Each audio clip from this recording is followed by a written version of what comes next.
মনে করবেন, আপনি মনে করবেন আপনার সমস্ত গুনাহ মাফ হয়ে গেছে, এরকম একটা হালকা অনুভূতি আপনার ভেতরে কাজ করবে। বুঝেছেন মনে হয় না? এজন্য আমরা যদি ছোট্ট এই দোয়াটি পড়ে আজ রাতে ঘুমাতে পারি, সকালে উঠে ফলাফল দেখবো ইনশাআল্লাহুল আজিজ।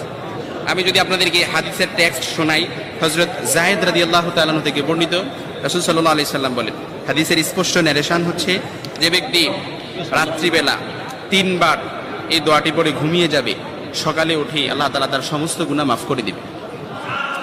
সুবহানাল্লাহ বাড়িতে যায় বলেন। এই জন্য আজ রাতেই যদি এই দোয়াটি পড়ে ঘুমাতে পারেন, সকালে উঠে ফলাফল দেখবেন ইনশাআল্লাহ আজিজ।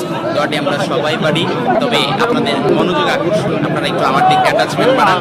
আমি আপনাদেরকে বলতেছি, সবাই পারি, আমার সাথে একটু ঠোঁট মিলান।